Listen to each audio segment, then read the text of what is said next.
విశ్వ హిందూ పరిషత్ మరియు బజరంగ్ ఆధ్వర్యంలో తెనాలి సుల్తానాబాద్లోని ఆంజనేయ స్వామివారి దేవాలయం నుండి ఈ నెల 22వ తేదీన శ్రీ ఆంజనేయ స్వామివారి జన్మదినోత్సవాన్ని పురస్కరించుకుని పట్టణంలో పెద్ద ఎత్తున శోభయాత్ర నిర్వహిస్తున్నట్టు నిట్ట బాలు నందికంటి రామాంజనేయులు తెలిపారు.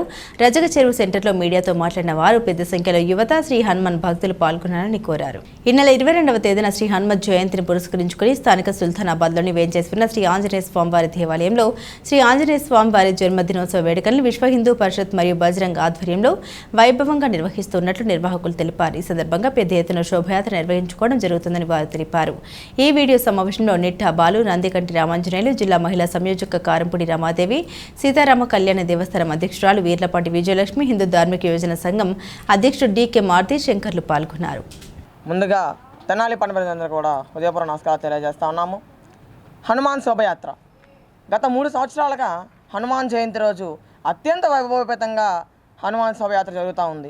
సుల్తానాబాద్ గుడి నుంచి చిట్టాంజనేయ సంగుడి వరకు, స్వరాష్ట్ర దగ్గర ఉన్న చిట్టాంజనేయ సంగుడి వరకు బైక్ ర్యాలీతో అత్యధిక సంఖ్యతో అత్యంత వైభవపేతంగా జరుగుతూ ఉంది. ఇవాళ మా సంస్థ అయినటువంటి లక్ష్మీ ట్యూషన్ సెంటర్లో హిందూ సంఘాల తరపున ఈరోజు మేము జయప్రదం చేయాలని కోరుతూ ప్రెస్ మీట్ నిర్వహించుకోవడం జరుగుతూ ఉంది. వేలాది సంఖ్యలో మే 22వ తారీఖు ఏదైతే జరిగిద్దో హనుమాన్ శోభయాత్ర యావత్ తెనాలిలో ఉన్నటువంటి హిందూ సోదరులందరూ కూడా కలిసికట్టుగా వచ్చి ఈ యొక్క కార్యక్రమాన్ని జయప్రదం చేయవలసింది కోరుతా ఉన్నాము.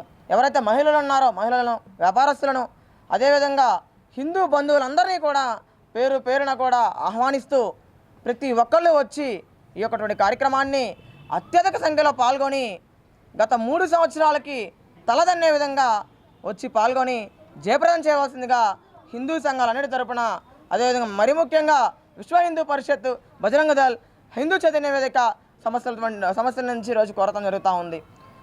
హనుమాన్ శోభయాత్ర అంటే హనుమాన్ జయంతి రోజు మనం చేసినటువంటి శోభయాత్ర రాష్ట్రంలోనే గొప్పగా ఉండే విధంగా ప్రతి ఒక్కరు కూడా కృషి చేయాలని, ప్రతి ఒక్క హైందవ బంధువుడు దీనికి వచ్చి విజయప్రదం చేయాలని కోరుకుంటూ సెలవు తీసుకుంటాం. హనుమాన్ జయంతి ఈ నెల 22వ తారీఖున